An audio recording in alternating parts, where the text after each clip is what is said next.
la fe viene por el oír, y el oír la palabra de Dios. Escuche las voces, música, vidas y testimonios de aquellos santos hombres y mujeres de Dios que van dejando tras sus pasos huellas profundas y perfumadas de la presencia de Cristo en sus vidas. Pálpelas, siéntalas, escúchelas en Ecos del Paraíso.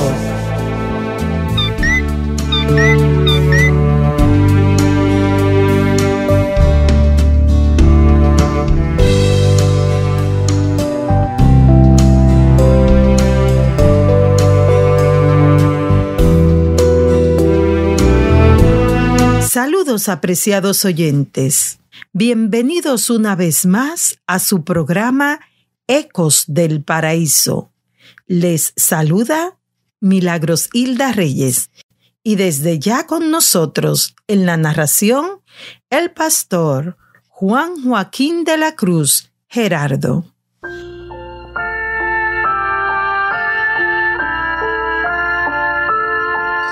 Llevaron apresuradamente a Jesús al otro lado del arroyo Cedrón, más allá de los huertos y olivares y a través de las silenciosas calles de la ciudad dormida.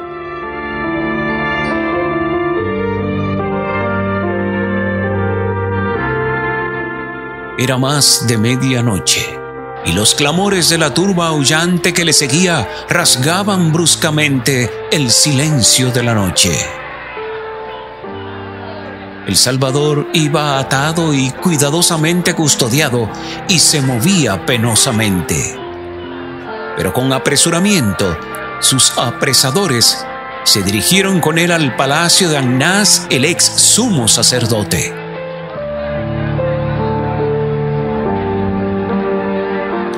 Anás era cabeza de la familia sacerdotal en ejercicio y por deferencia a su edad, el pueblo lo reconocía como sumo sacerdote. Se buscaban y ejecutaban sus consejos como la voz de Dios. A él debía ser presentado primeramente Jesús como cautivo del poder sacerdotal. Él debía estar presente al ser examinado el preso por temor a que Caifás, hombre de menos experiencia, no lograse el objetivo que buscaban.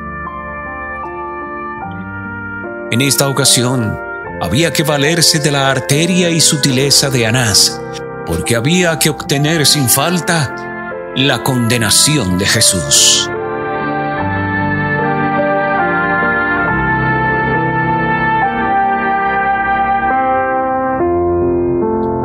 Cristo iba a ser juzgado formalmente ante el Sanedrín, pero se le sometió a un juicio preliminar delante de Anás.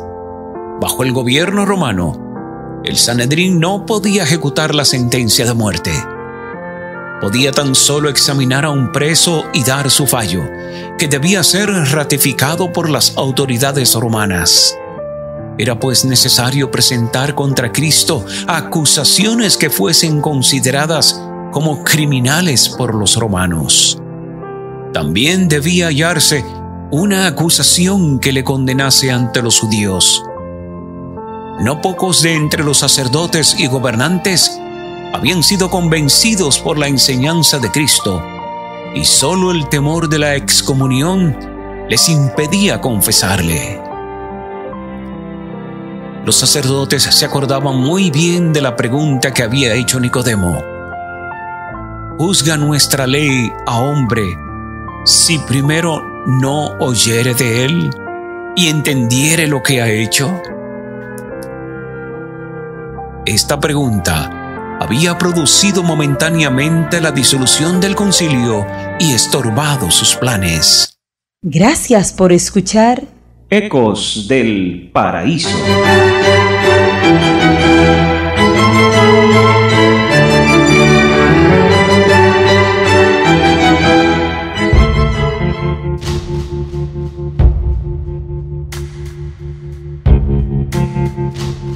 Esta vez no se iba a convocar a José de Arimatea ni a Nicodemo, pero había otros que podían atreverse a hablar en favor de la justicia. El juicio debía conducirse de manera que uniese a los miembros del Sanedrín contra Cristo. Había dos acusaciones que los sacerdotes deseaban mantener. Si se podía probar que Jesús había blasfemado, sería condenado por los judíos. Si se le convencía de sedición, esto aseguraría su condena por los romanos.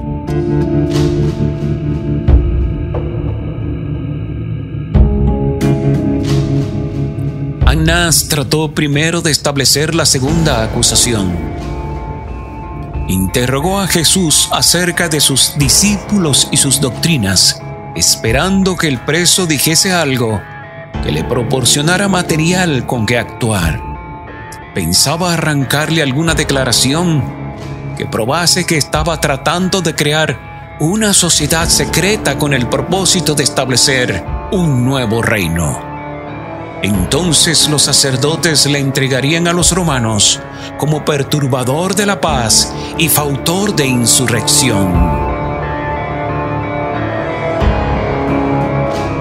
Cristo leía el propósito del sacerdote como un libro abierto, como si discerniese el más íntimo pensamiento de su interrogador. Negó que hubiese entre él y sus seguidores vínculo secreto alguno, o que los hubiese reunido furtivamente y en las tinieblas para ocultar sus designios. No tenía secretos con respecto a sus propósitos o doctrinas. Yo manifiestamente he hablado al mundo, contestó. Yo siempre he enseñado en la sinagoga y en el templo, donde se juntan todos los judíos, y nada he hablado en oculto. El Salvador puso en contraste su propia manera de obrar con los métodos de sus acusadores. Durante meses le habían estado persiguiendo, procurando entramparle y emplazarle ante un tribunal secreto, donde mediante el perjurio pudiesen obtener lo que les era imposible conseguir por medios justos. Ahora estaban llevando a cabo su propósito: el arresto a medianoche por una turba, las burlas y los ultrajes que se le infligieron antes que fuese condenado o siquiera acusado, eran la manera de actuar de ellos y no de él. Era una violación de la ley.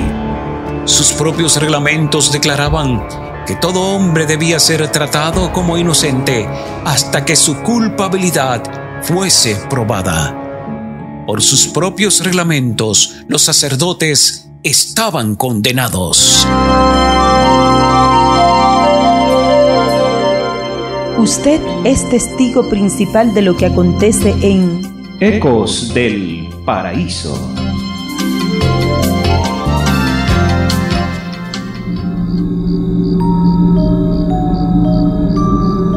Volviéndose a su examinador, Jesús dijo: ¿Qué me preguntas a mí?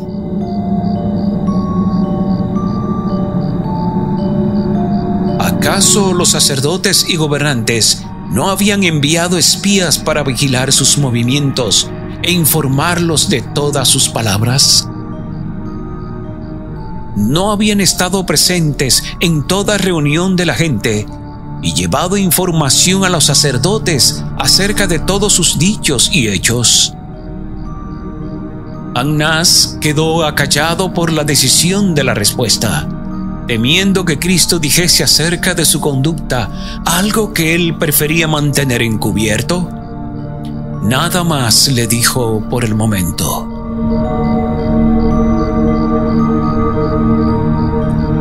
Uno de sus oficiales, lleno de ira al ver a Anás reducido al silencio, hirió a Jesús en la cara diciendo: ¿Así respondes al pontífice? Cristo replicó serenamente: Si he hablado mal, da testimonio del mal, y si bien, ¿por qué me hieres? No pronunció hirientes palabras de represalia. Su serena respuesta brotó de un corazón sin pecado, paciente y amable, a prueba de provocación.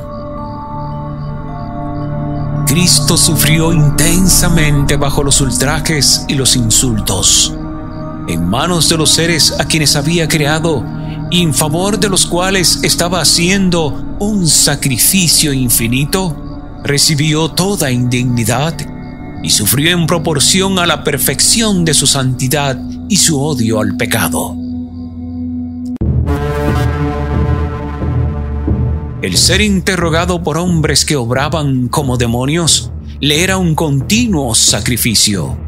El estar rodeado por seres humanos bajo el dominio de Satanás le repugnaba, y sabía que en un momento, con un fulgor de su poder divino, podía postrar en el polvo a sus crueles atormentadores. Esto le hacía tanto más difícil soportar la dura prueba. Los judíos esperaban a un Mesías que se revelase con manifestación exterior. Esperaban que por un despliegue de voluntad dominadora cambiase la corriente de los pensamientos de los hombres y obligase a reconocer su supremacía.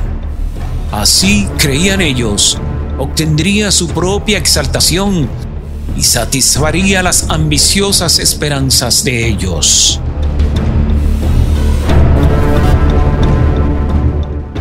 Así que cuando Cristo fue tratado con desprecio, sintió una fuerte tentación a manifestar su carácter divino. Por una palabra, por una mirada, podía obligar a sus perseguidores a confesar que era Señor de reyes y gobernantes, sacerdotes y templo. Pero le incumbía la tarea difícil de mantenerse en la posición que había elegido como uno con la humanidad.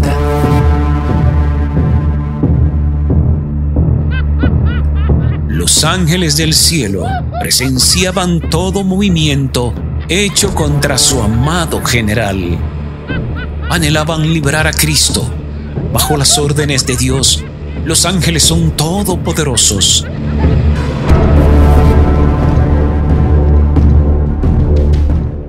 En una ocasión, en obediencia a la orden de Cristo, mataron en una noche a 185,000 hombres del ejército asirio.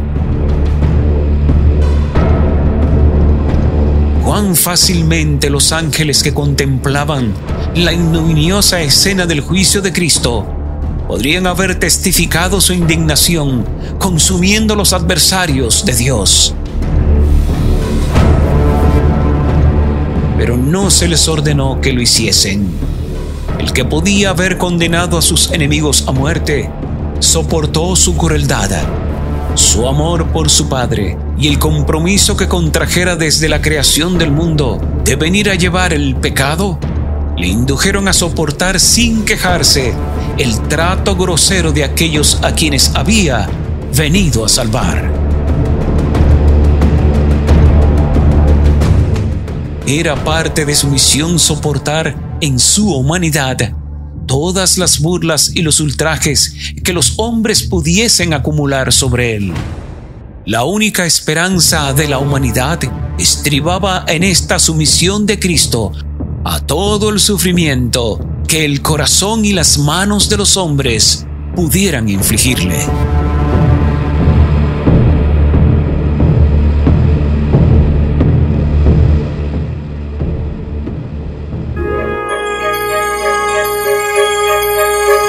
No se pierda un solo momento de esta interesante historia que solo se escucha en Ecos del Paraíso.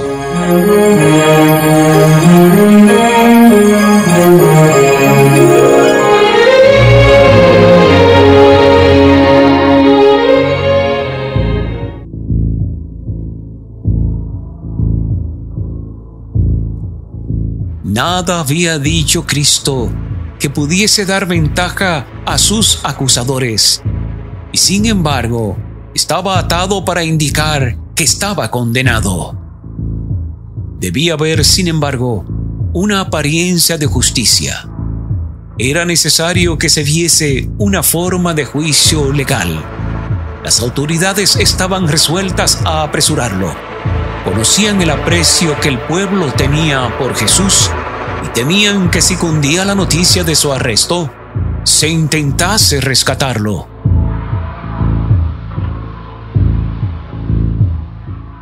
Además, si no se realizaba enseguida el juicio y la ejecución, habría una demora de una semana por la celebración de la Pascua.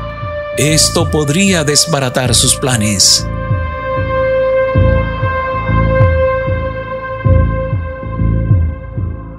Para conseguir la condenación de Jesús, dependían mayormente del clamor de la turba, formada en gran parte por el populacho de Jerusalén. Si se produjese una demora de una semana, la agitación disminuiría y probablemente se produciría una reacción. La mejor parte del pueblo se decidiría en favor de Cristo. Muchos darían un testimonio que le justificaría, sacando a la luz las obras poderosas que había hecho.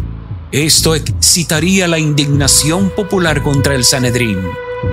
Sus procedimientos quedarían condenados y Jesús sería libertado y recibiría nuevo homenaje de las multitudes. Los sacerdotes y gobernantes resolvieron, pues, que antes que se conociese su propósito, Jesús fuese entregado a los romanos.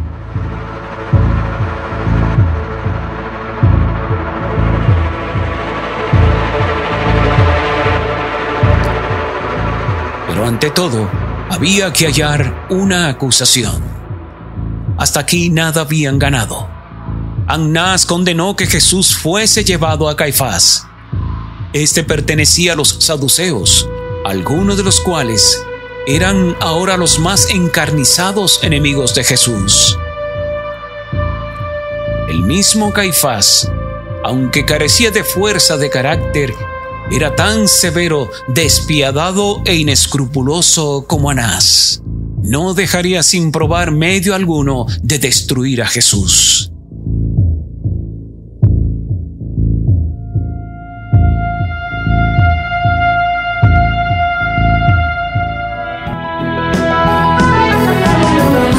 Usted es testigo principal de lo que acontece en Ecos del Paraíso.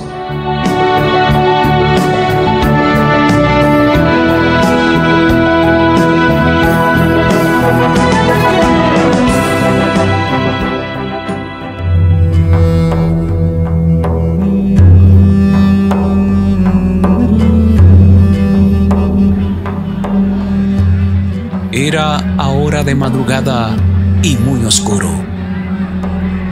Así que a la luz de las antorchas y linternas, el grupo armado se dirigió con su preso al palacio del sumo sacerdote.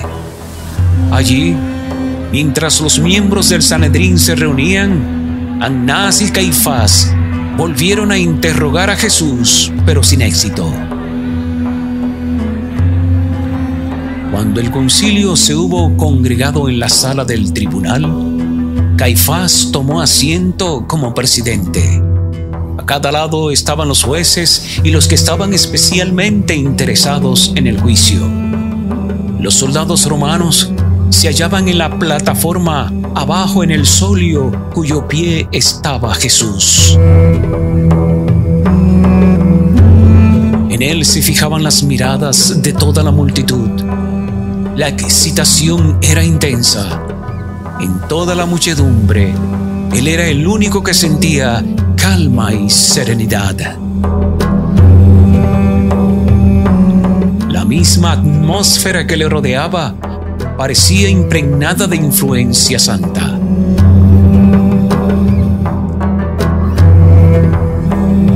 Caifás había considerado a Jesús como su rival.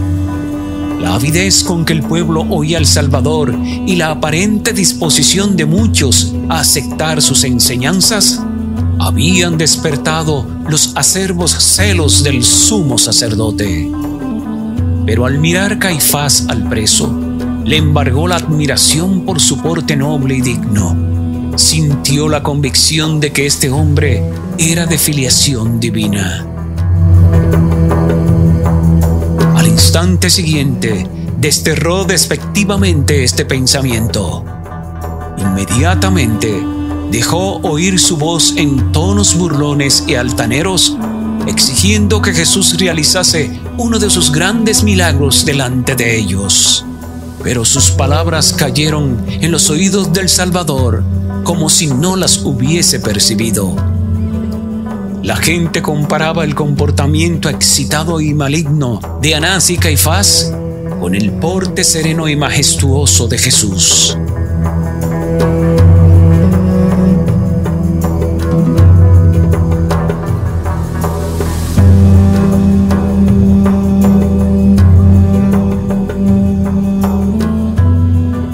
Si Dios está tocando hoy su corazón, comuníquese a nuestra línea de teléfono o por medio de las redes sociales y nosotros estaremos orando por usted. Comparta con otros lo que por gracia ha recibido. Puede visitar nuestra página en internet ecosdelparaíso.com.